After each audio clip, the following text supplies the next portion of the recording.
What up, what up, what up? Welcome back to Lockdown Universe, home of the bizarre, peculiar, and unheard of stories of UFO legend and paranormal lore. Welcome back, welcome back. Happy to be back. Hopefully you guys are doing well and taking care of yourselves. As promised, we're going to talk about who is this individual who claims he worked on this very bizarre Spire-like huge silver drone caught on film by multiple people back in 2007 in California and in Nevada. And we're joined again with Sally, Jack Skellington. We even have Zero over here. Yes, sir, he's making an appearance. And we've got some creepy lights back here and myself in a self-portrait. Okay, here we go. So, who is this Isaac? Isaac writes on his own website. Here's a brief introduction. I'm using an alias Isaac. And I used to work in what's called the Carrot program in the 80s. During my time there, I worked on a lot of technology that's obviously and clearly at work in these recent drone and craft sightings.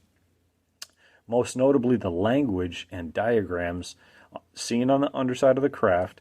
What follows is a lengthy letter of who I am and what I know. That's why I wanted to save it for this podcast, because it might be long, but it's going to be packed with info. Okay, the appearance of these photos has convinced me to release at least some of the numerous photographs and photocopied documents I still possess some 20 years later that can explain a great deal about these sightings. On this site, you'll find some of these. They are provided in high-resolution scans, and I'm giving them away for free, provided they are not modified in any way or are kept together with this written material. Okay. He's also trying to get in touch with some of the witnesses who we already talked about in the last podcast: Chad, Raj, Jenna, Ty, Stephen. So here's his experience. You can call me Isaac. It's an alias I've chosen as a simple measure of protection.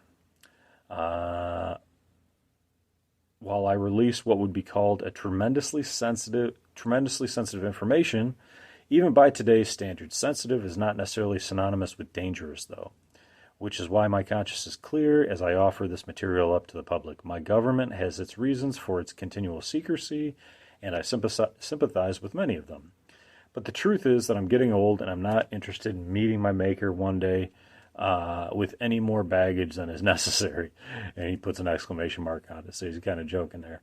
I'm sure he's serious, too. Furthermore, I put a little more faith in humanity than my former bosses do, and I think that at least the release of some of this information could help a lot more than it could hurt in today's world. I should be clear before I begin. As a final note, I am not interested in making myself vulnerable to the consequences of betraying the trust of my supervisors. I will not divulge any personal information that could determine my identity or theirs. It's not my intent to deceive, yada, yada, yada. Okay. So, here we go, right? Let's get to the goodies. So, for many years, I've occasionally considered to release this information. Okay, so he's still just talking. Okay, let's get to the goods. All right. Here we go.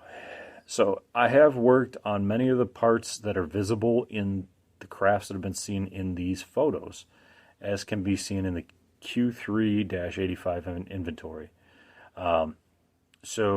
One question I can answer for sure is why they're suddenly here. These crafts have probably existed in their current form for decades, and I can say for sure that the technology behind them existed for decades before that. The language, in fact, I'll explain shortly why I keep putting that in quotes, was the subject of my work in years past. I'll cover that as well. The reason they're suddenly visible, however, is another matter entirely. These crafts, assuming they're anything like the hardware I worked with in the 80s, and they're probably better, in fact, are equipped with technology that enables invisibility. Interesting, right? That ability can be controlled on board the craft and remotely. However, what's important in this case is that the invisibility can also be disrupted with the technology, with other technology. Think of it like radar jamming. I would bet my life savings, since I know that this has happened before, that these craft are becoming visible and then returning to invisibility arbitrarily, probably unintentionally, and undoubtedly only for short periods due to the activity of a kind of disrupting technology being set off elsewhere. So they could, these bases that this craft was traveling around might have been testing tech, and it might have just revealed its position, right? That makes sense. He says, I'm especially sure of this in the case of the Big Basin sightings where witnesses themselves reported the craft just appear and disappear. So that's an important part of the story.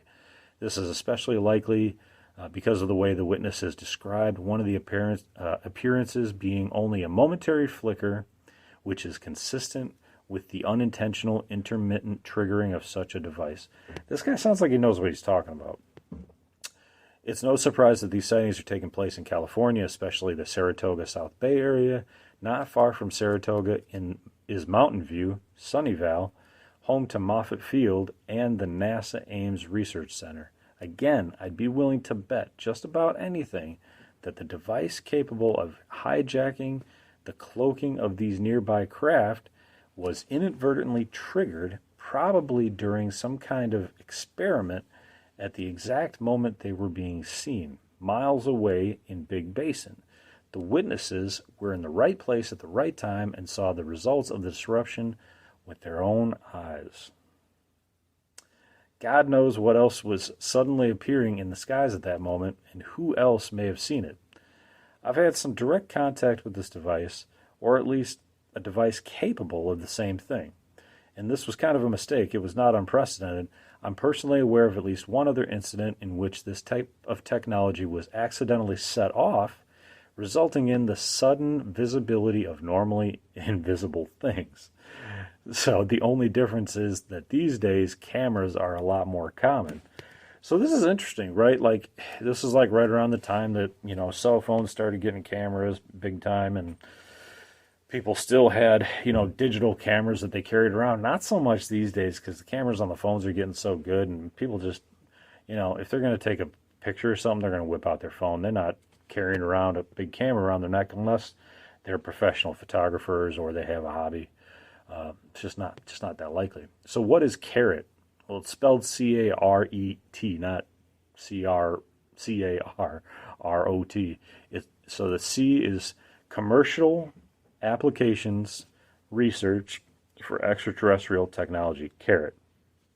And he has a report cover right here, which is pretty interesting. So let's take a look at this.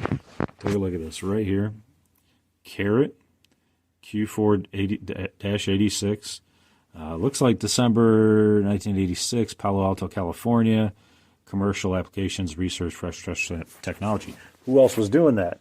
Who else was doing that, my friends? You guys know. Let's all say it together. Yes, Lieutenant Colonel Philip Corso, who wrote the book Day After Roswell with my buddy Bill Burns, who created UFO Magazine and was the host of UFO Hunters. So the technology, going back to his quote, itself, it isn't ours, or at least it wasn't in the 80s. Much of the technology in the craft themselves, the device capable of remotely hijacking the vehicle's cloaking comes from a non-human source too. So like I said at the beginning, it's one non-human source uncloaking another non-human source. Our having access to this kind of device, along with our occasionally haphazard experimentation, has led to everything from cloaking malfunctions like this to full-blown crashes using like radar, right? This is exactly what they talked about back in the in 47 with Roswell. I can assure you that most, and in my opinion all, UFO incidents or crashes or that kind of thing had more to do with our meddling with extremely powerful technology at an inopportune time than it did with mechanical failure on the UFO craft part.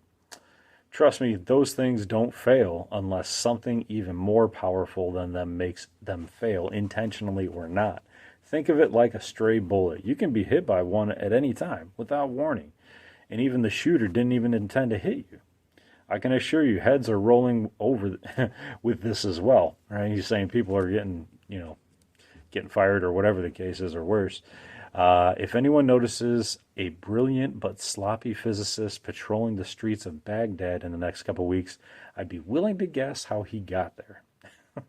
Interesting. He's saying basically they're going to drop people off in Baghdad. Holy shit, that's tough. So Isaac goes on to discuss the time that he worked in Carrot, which was a program that was in Palo Alto, in the Palo Alto Carrot Laboratory, PACL, on a secret reverse engineering project of alien technology.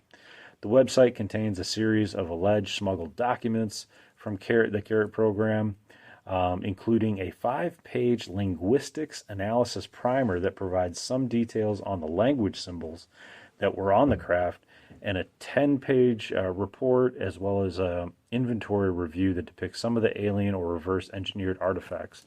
So let's take a look at this. These are the photos that he has. So he's got these photos. I don't know what the scale is of this, okay? So I apologize. I don't know if this is like a couple inches. Is this a couple feet? I don't know. It doesn't say. But if you look up here, boy, do these pieces of the craft look goddamn familiar, right? Sure do. And these are provided by Isaac. Let's see if there's any other photos there. So right here you can see this. It's hard to read from where you're at, but I can read linguistic analysis primer. So they've got language here, and they've got like these lines going to different designs all throughout the page. So I'll do my best to describe, or not describe, to tell you what he tells us in this article. So going back up to where those pictures were, okay, let's talk about, he says, enter the matrix, interestingly enough. All of the sightings, reports, and the corresponding photos have collectively been known as drones, alluding to them being an unmanned craft in nature. Okay, fine and dandy. But let's take a look at what he says in Forensics 101. And I want to get more down to the photographs and images aspect here of what he talks about. Yeah, see, he doesn't give us the whole description of the language. I think that would be pretty hard to kind of break down in just a few pages. You'd have to really, break it down. But what he's saying is that he was part of it. He has photos. He showed these photos. He says the MOD, Ministry of Defense, is part of this. He says that that he wanted to release this information before he kicked the bucket. Let's see if there's any other additional info. The photographic, yeah, and this is tough too, right? He talks about photographic video evidence and the age of computers. With the sophistication of photo and video manipulation today, it's becoming increasingly difficult to discern what a real photo is from a video that's hoaxed. Given enough time and computing resources, a determined hoaxer could produce a quality fake that would fool most people. Since seeing is no longer believing in today's digital world, it becomes even more important to validate the identity of a photo or video witness. So validating those witnesses becomes extremely important, which is why he said at the beginning he wants to continue to talk with these individuals, Chad, Raj, Ty, Stephen, and a few others. So together with all of their photos, this becomes a pretty credible account, and it's been around for quite a while. These designs and images are very interesting. One of the things that when we talk about the language or whatever the case might be on these craft is that some of them are replicated and some are not. These images, these are more like waved lines, and they're not. Well, one of them is symmetrical, the rest are not. What they mentioned in the Rendlesham Forest case on the UFO Hunter show I just watched was that the images that were on that triangle craft in the forest that Jim Peniston looked at, many of those images that were there were angled lines, and not only that, but if you folded them over on top of each other, they replicated themselves. So each symbol, if you folded it over, it was an exact replica of itself. So it was symmetrical. But these are more waved lines. Here, I'll let you take a look at it again here. These are more like, you could fold this in half, but this one kind of looking like a D, no. These waved lines looking like the Sydney Opera House, no. There's some stars here and what looks like an atomic structure down here. So again, this is a primer page, a page from the linguistics analysis primer showing some details about the language symbols, but there's no breakdown of the information here. I wish to God there was, but there's really not. So that makes it tough. I'll see if there's any other opportunities to locate any more information about the language, if they were able to decrypt it. I mean, that's the thing with decryption, decrypting human to human language, that's a lot easier to do because humans have the same needs and the same environment and the same basic technology. But when you're looking at decrypting another language from another planet or dimension, now you're talking about something totally, completely different. We're talking about concepts we don't even understand. How are you going to be able to be sure what you're decrypting is officially what it is? So that becomes pretty hard to do. But I'm not a cryptologist. I don't claim to know everything about that. But let's just see if Isaac's website is still up, because this is like way years later. I'm sure it doesn't even exist anymore. I mean, somebody'd have to be paying for it to be up still. But let's have some fun. Let's jump on and see. I clicked it. The internet's supposedly working. We'll see if it brings us there. Now, what questions do you have about this encounter? Could it have been a fake? Sure, if it was one person, absolutely, it could be a fake. Could it be? But there's not. There's too many witnesses, right? There's too many witnesses, too many people coming forward, too many different people posting on forums. Could it be the same person posting on different forums?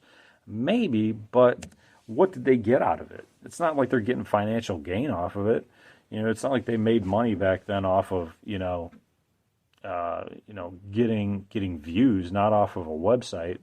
The individual website, if you were running a bunch of ads, maybe, but this looks too legit to be real. And then we have a lot of people who came forth with their own stories, spoke in their own language, their own type of speaking. And then you got this guy, Isaac, who's talking in very specific, scientific terms. I just don't see it. But anyway, this website is not popping up. I don't know if there's something going on with the internet. Let me see if I can just go on Google here for some reason. See if, that pops up immediately. So I don't know. I don't know what's going on with that isaac.fortunecity.com. This article was from 2007-8. I mean, you're talking, how many years ago? 17 years ago?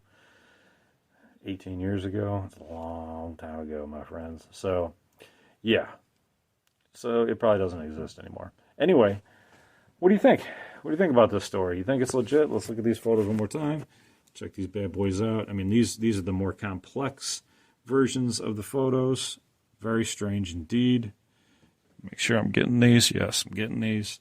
We'll zoom in a little bit. And we'll go up a little bit so you can see the other ones. Look at that bad boy right there. All right, let's zoom up a little bit more and see the more plain craft without it being attached to whatever it was attached to before. I mean, this craft, it's a one of a kind. We didn't really see this anywhere else. So, whose is it? Is it reptilian? Is it the Greys? Is it ours? Is it some other species we don't even know about? Why? Obviously it sounds like, somebody interrupted its invisibility cloak. What's it doing here? It doesn't look like it's carrying people, but it's hard to tell how big this thing is. And if there were people being carried in it, the middle of the craft itself has spires going up almost like antenna to give, to shoot information out or radio signals out or something. So it doesn't look like anything that would really be like a carrier craft. I'm sure there could fit people in there or beings in there. But yeah, I mean, that's kind of where we're at. So we're going to keep digging and trying to find out some more info. So I hope you guys are having a great weekend, great night, great whatever it is, whatever time you're listening to this at. I hope you guys are taking care of yourself spiritually, physically, emotionally, following through on your hobbies and your goals and your dreams. And as always, continue to question the universe around you. Till next time, guys, take care. Light on Universe out.